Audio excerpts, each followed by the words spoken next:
Hello friends, welcome to my channel Quality Talks. This is a new series of training videos on quality core tool PPAP. Let's first have introduction of PPAP. Before knowing what is PPAP, we will discuss why PPAP is required. Let's discuss the case of top car manufacturing company in India. So the vehicle sold by the top car manufacturing company in India is 21,35,323 in the year 2023-24. So in this year, company has 300 working days and 14 hours per day they work. So they have total 4200 hours for the year. That means company has to produce 8.5 vehicles per minute. Let's consider all the manufacturing line. So the cycle time for one car is 1.1 minute. It means from each line the car should be rolled out within 1 minute. So we understand that this is a continuous manufacturing system where a small error will cost higher. Let's assume a case of bolt failure. This one bolt failure can create a customer dissatisfaction, sale loss to the company, high repair time and the cost, and definitely credibility loss for the company. So, an organization require right part in the right quantity at the right time at right place. So, they required high quality part with the production rate in line with their production rate. In our case, we discuss every car has to be produced within 1 minute. So definitely the child part should be produced within that cycle time only.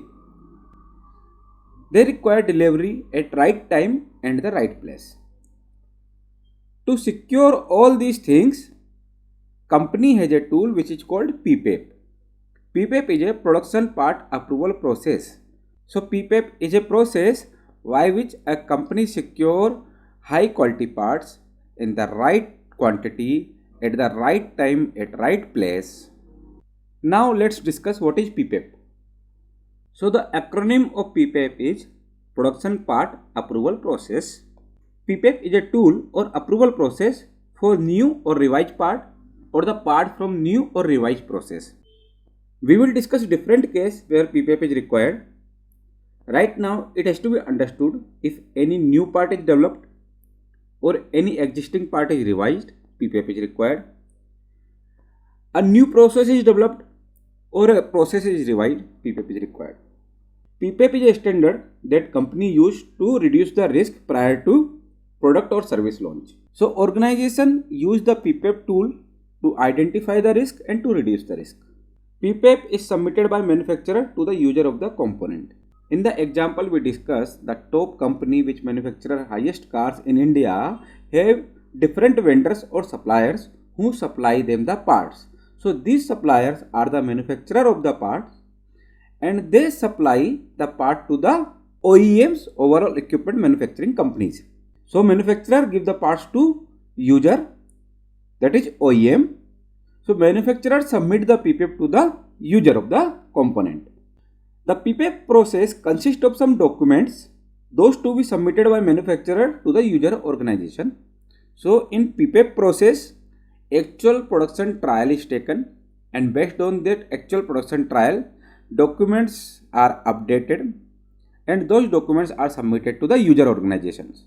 These documents can be hard copy documents or can be electronic copy. PPAP initially developed by AIAG, Auto Industry Action Group, in 1993 with the input of three big automotive companies Ford, Chrysler and GM. AIG has given PPAP manual. Our training is also based on the AIG 4th edition PPAP manual. So what is the purpose of PPAP?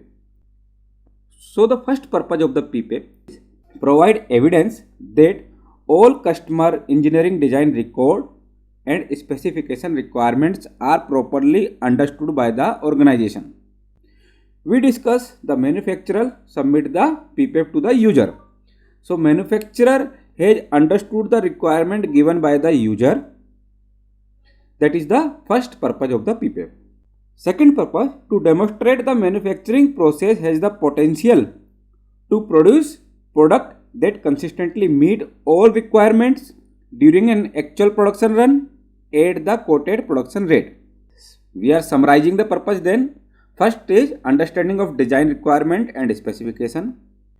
Consistent quality, conformance to the requirement. Actual production run, it means the PPAP run should be done on production tooling, on production process, by the production people in the production environment. Quoted production rate. We discussed in the example that at every minute a car to be rolled out from the line. So the quoted production rate for the child part will be lesser than that cycle time. So the cycle time should be considered while doing the PPAP run. Let's now discuss when PPAP is required. Any new part that is developed, a PPAP is required. Take the example of any car which is being launched in the market. This car is made by different parts. Those are supplied by the different suppliers. So for these new parts, PPAP is required. If a design change comes in any existing part, at that time PPAP is required. Correction of discrepancy on a previous submitted part. If a manufacturer has already submitted the part which has a discrepancy, now the correction of the discrepancy is done, at the time PPAP submission is required. Use of other construction or material than was used in a previous approved part or product. So previously a part or product was approved, but now basic construction or material is changed. In that case PPAP is required. Any new tooling is made or tooling is modified, in that case PPAP is required. Except perishable tooling. What is perishable tooling? Like your cutting tool on the lathe is a perishable tooling. So that is a consumable that will consume after certain parts. So for that change PPAP is not required. Other than perishable tooling, if a new tooling is made or tooling is modified, PPAP is required. Production location change. Earlier the PPAP is done from the plant 1. Now organization has shifted the plant location from 1 to 2. In that case also PPAP is required. Change of tier 2.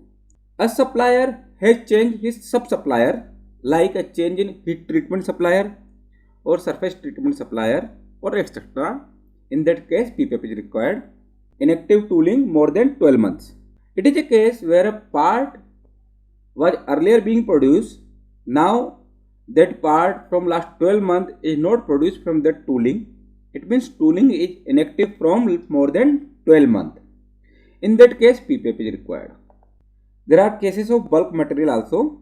So bulk material is defined as oil, grease, fuel. Generally for bulk material PPAP is not required. And there are two cases where PPAP is required in bulk material. One is source change of raw material. So the raw material which is being purchased by the supplier, if the source is changed, then PPAP is required in bulk material. Change in product appearance, like earlier oil was in red color, now it has changed to green color. In that case also PPAP is required. Let's discuss the level of PPAP. This table shows 18 documents. Those are required to be submitted in PPAP. Some of the manufacturers submit the document to the customer. When the document is submitted to the customer, it is shown by S. Some organizations retain the document with them and make available to the customer upon request. It means they don't submit the document, they return at their end, and when customer visit the supplier plant, they make the document available to them. That is shown by R in the table. The star mark means the organization shall retain at appropriate location and submit to the customer upon request. It means if customer asks, they submit the documents. Now you can see 18 documents here in the table, and label 1 we can see all documents are R means retained. Only appearance approval report is submitted and PSW is submitted. So in level 1, the manufacturing organization is retaining all the document and submitting only appearance approval report and PSW. Take the example of chip manufacturing company. So a chip manufacturing company don't want to submit their part report as well as their process documentations. In that case, they will submit the level 1 PPAP. They will give only PSW and appearance approval report if required. Now discuss the level 2.